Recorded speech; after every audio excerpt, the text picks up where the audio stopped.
ये सुना था कि जब दो देशों के बीच युद्ध होता है तो सिर्फ वो दो देश को नुकसान नहीं होता है, उसके साथ जितने भी आसपास के देश होते हैं जो जुड़े हुए हैं या ना भी जुड़े हुए हैं उन्हें भी उतना ही नुकसान होता है।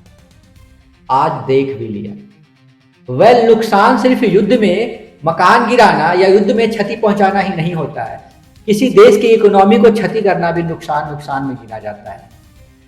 जिस तरीके से अमेरिका, ईरान और इजराइल के बीच में युद्ध हो रहा है, जिससे ईरान, इजराइल और अमेरिका को नुकसान तो हो ही रहा है, साथ ही बाकी सारे देशों को भी उतना ही नुकसान हो रहा है। जिस तरीके से भारत में एलपीजी सिलेंडर गैस की कीमतों में उछाल आया और लोगों को किल्लतों का सामना करना पड़ रहा है, साथ में हमारे पड़ोसी देश पाकिस्तान में भी सेम सिचुएशन है, बांग्लादेश में सेम सिचुएशन है। हाँ, रसिया, चाइना इस सब चीजों से बच गया है क्योंकि ईरान ने उसको सहायता मुहैया कराया है। हमारा देश का जो विदेशी पॉलिसी है अभी ईरान के साथ सही नहीं चल रहा है, इसीलिए ईरान ने भारत को तेल या जो भी सप्लाई वहां से होता है उसको देने से अभी थोड़ा मना कर दिया है। जिस तरीके से भारत में लंबी लंबी लाइनें लगी हुई है गैस सिलेंडर को लेके, स्थिति ऐसा हो गया है कि अगर 1 महीना युद्ध चला तो पता नहीं भारत में क्या होगा, कितने सारे हाहाकार बन जाएंगे। सरकार तो गारंटी पे गारंटी दे रही है कि घरेलू सिलेंडर के गैस की जो उपलब्धता है पूरी तरीके से है, बट सिचुएशन, स्थिति कुछ और ही बता रही है। चाहे वो दिल्ली की हाल हो या फिर बनारस की हाल हो, लखनऊ की हाल हो, कहीं भी आप देखो लोग सड़कों पे उतरे हुए हैं और लंबे लंबे लाइनें लगी हुई है। स्थिति इतनी खराब है, इतनी ज्यादा खराब है। वैसे हमारी विदेश नीति जो हम बोलते हैं कि हम विश्व गुरु बन गए हैं, क्या विश्व गुरु बनना इसे कहते हैं? या चाइना, रसिया बिना विश्व गुरु बने ही होर्मुज का दरवाजा उनके लिए खुल जाता है और हमारे लिए विश्व गुरु होते हुए भी हमारे लिए वो दरवाजा नहीं खुल पाता है। तो विश्व गुरु कौन है वह? क्या हमारे प्रधानमंत्री श्री नरेंद्र मोदी विश्व गुरु हुए? जिस तरीके से बीजेपी प्रवक्ता किसी भी चीज को तोड़ मरोड़ कर पेश करते हैं और स्थिति को नॉर्मल बताने की कोशिश करते हैं, क्या सच में स्थिति नॉर्मल है? क्या सच में स्थिति नॉर्मल है?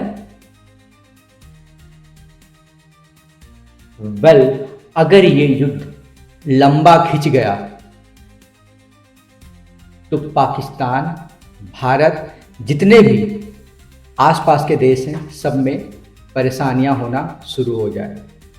तबाही का मंजर तो ईरान झेल ही रहा है, जो अमेरिका और इजराइल बरसाए जा रहा है दिन रात दिन रात दिन रात।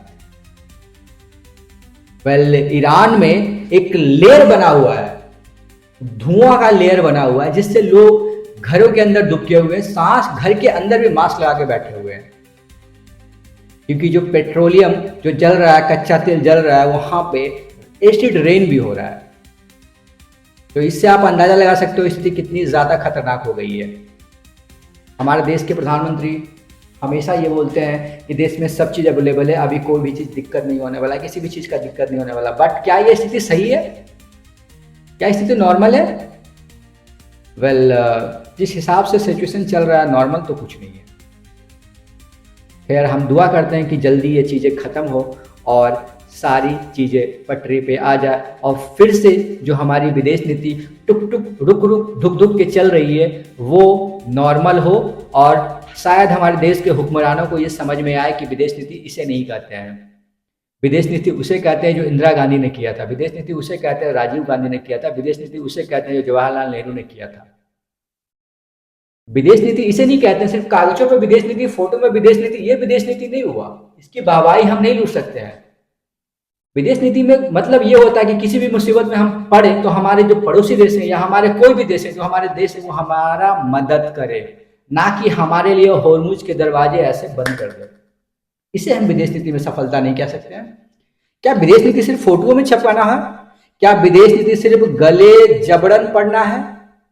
हा ही करके क्या यही विदेश नीति है हमारी? स्थिति सच में बहुत ज्यादा खराब है। हमारे देश की मीडिया इस चीज को दिखाती नहीं है,